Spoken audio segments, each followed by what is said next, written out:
Good morning, boys and girls.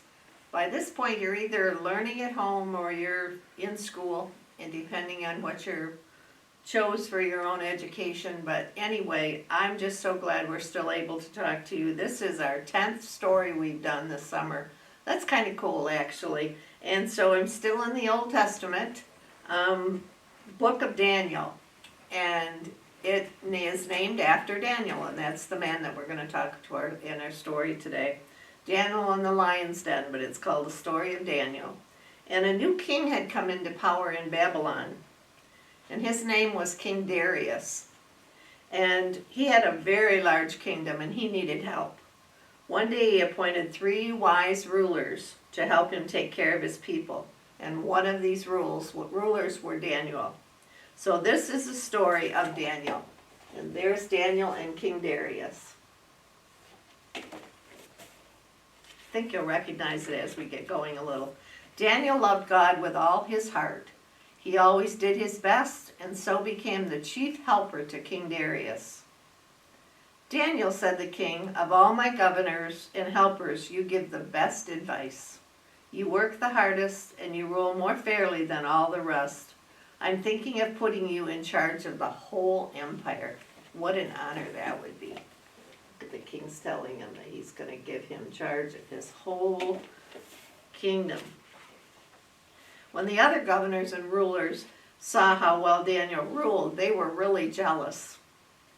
Daniel did this and Daniel said that, complained one governor. King Darius liked Daniel best, said the second governor. Then they had an idea. Let's spy on Daniel. Surely we can find something that Daniel's done wrong.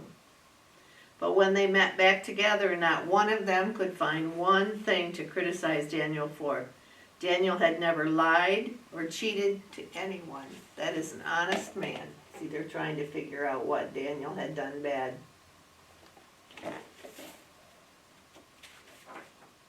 Since we can't find any law Daniel's broken, said one ruler, we will have to get the king to make a new law. Daniel would never break a law, said the wicked governor, unless we make up a law against Daniel's God. Daniel really loved God. So the governors paid a visit to the king.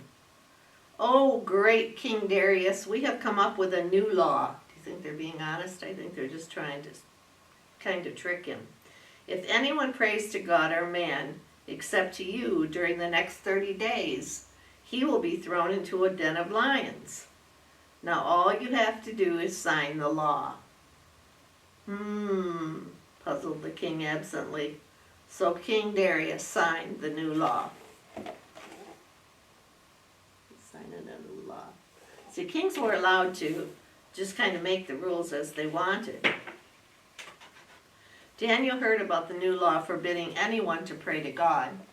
He knew King Darius wouldn't change the law once he signed it, but Daniel also knew he could never stop praying to God. So just as he had always done, Daniel knelt beside his window and prayed. Outside the window lurked the jealous governors. As soon as they heard Daniel pray, they jumped up. That's it, they cried. Now we tell the king. See, he's guilty. He's praying to God. What if somebody told you you couldn't say your prayers and you couldn't pray to God? That'd be pretty sad. We'd still go ahead and do it, I think. The governors ran as fast as they could to the palace. King Darius, Daniel broke your law and prayed to God. You have no choice to arrest him and throw him to the lions. King Darius loved Daniel very much, but he couldn't take back his word. With a broken heart, he sent a guard for Daniel. Hungry lions roared as Daniel was taken to the pit and thrown to the lions. Daniel, I hope your God can save you, cried King Darius. Look at those lions. They almost look kind of cute rather than ferocious, don't they? I wouldn't want to be in a den with them, though. Den is like a big hole in the ground. Daniel landed on his back, smack in the middle of the lion's den. He opened his mouth to see sharp fangs glaring at him from the mouths of hungry lions. Time to pray, said Daniel. Lord, he prayed, you have always taken care of me. I trust you now. He's praying to God right in front of the lions. Think the lions have ever heard anybody pray in front of them instead of being scared? When Daniel opened his eyes, he no longer saw fangs. All the lions had their mouths shut. In the middle of the lion's den, Daniel saw a shining angel above the lions. God has sent his angel to take care of Daniel. I think God still does that today. I think sometimes when we get in bad spots, he sends thoughts in our mind to help us get through it. That could be an angel coming down to talk to us.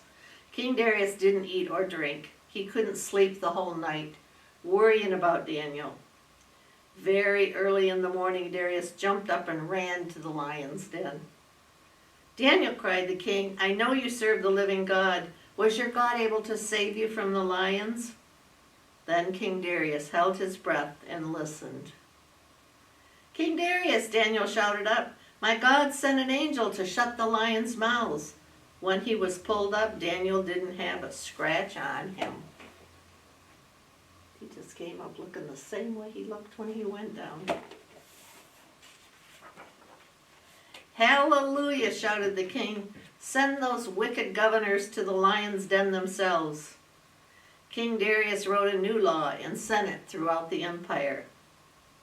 "I decree that everyone in my empire should pray and honor the God of Daniel. His kingdom will never be destroyed and his power will never end. He protects his people and performs miracles. He delivered Daniel from the lions." That's the new law he wrote.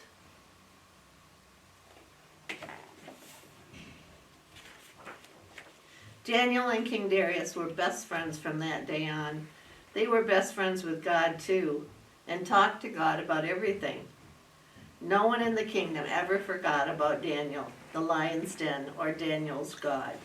Look at, they were good friends after that. So what did we learn from today's story? I think one of the things that as I've gone through life, you come up against things sometimes that you just really don't think that you can handle by yourself. And that's where we just turn our lives over to God and say, "God, I can't do this alone." So he will protect us and he will be with us.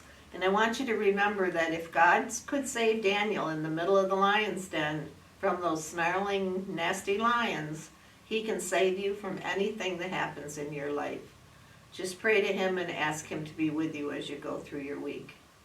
I just thank you for listening to us, and hope that in the next future, if things go well at school and things are looking like maybe we can get the older kids back for Sunday school. We're talking about it. But until then, this is the best we can do right now. I want you to stay safe, wash your hands, and keep your mask on at school. Bye-bye.